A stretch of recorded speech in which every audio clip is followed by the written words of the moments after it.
Buenas tardes, mi nombre es Darío Fernández y hoy le vengo a hablar sobre el ciclo de Krebs, también conocido como ciclo de los ácidos tricarboxílicos o ciclo de ácidos cítricos.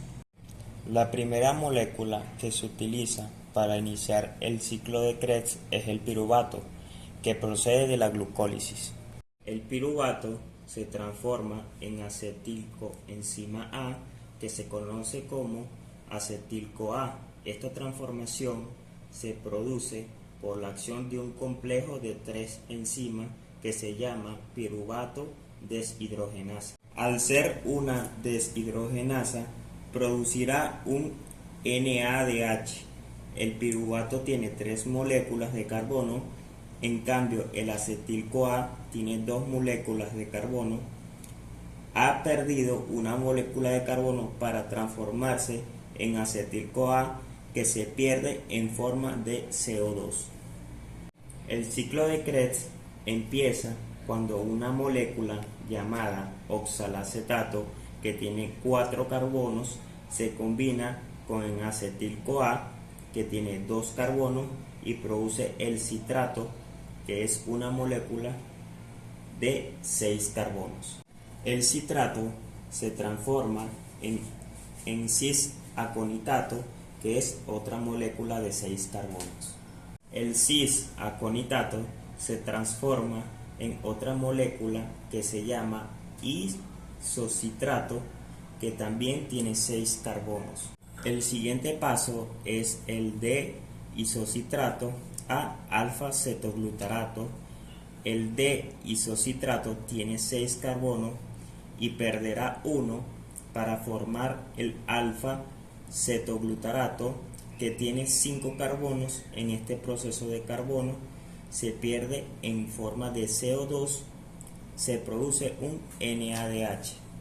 El siguiente paso es del alfa-cetoglutarato de 5 carbonos a succinil-CoA, que tiene 4 carbonos. Se produce también una pérdida de carbono en forma de CO2 y se produce un NADH. El succinil-CoA se transformará en succinato y en este proceso obtendremos un GTP, que es el equivalente a un ATP. El succinato se transformará en fumarato y se producirá un FADH2.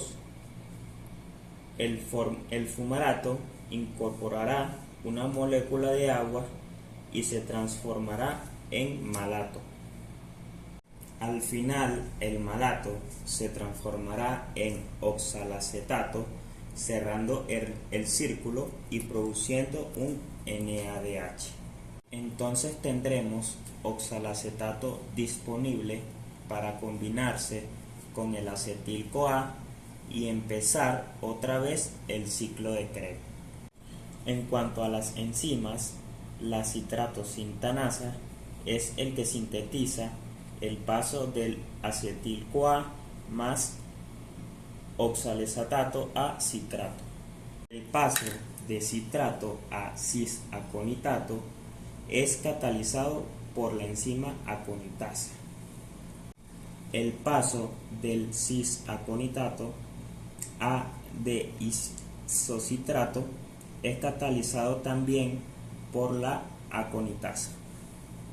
En el paso de de-isocitrato a alfa-cetoglutarato interviene la isocitrato deshidrogenasa, que es el que produce el primer NADH y un CO2. El paso de alfa-cetoglutarato a succinil-CoA es catalizado por la enzima alfa-cetoglutarato deshidrogenasa y producía un NADH y un CO2. El paso de succinil-CoA a succinato se cataliza por la succinil-CoA sintetasa. En este proceso se produce un GTP.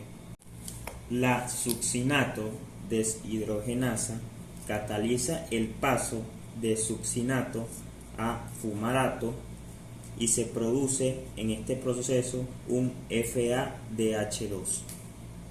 El paso de fumarato a malato se cataliza por la enzima fumarasa.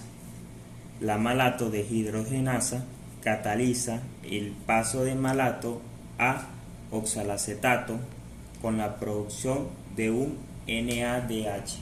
Para concluir, en todo este ciclo de Krebs se acaba produciendo tres tipos de moléculas altamente energéticas que son un GTP, un FADH2 y 3 NADH.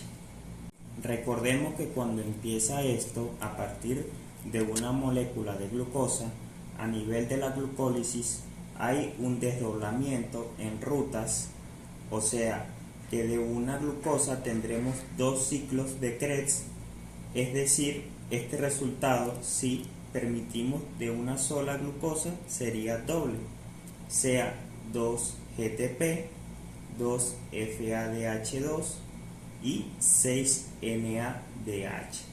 Esto es cuando al ciclo de Krebs propiamente dicho.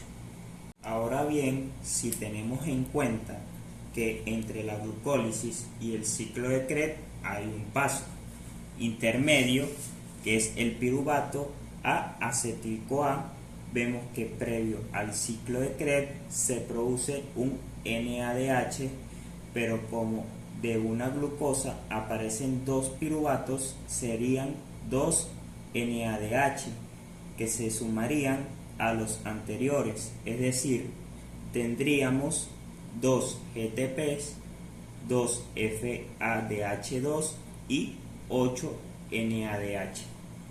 Si tenemos en cuenta la totalidad de la glucólisis, habríamos obtenido 2 ATP adicionales más 2 NADH de la glucólisis.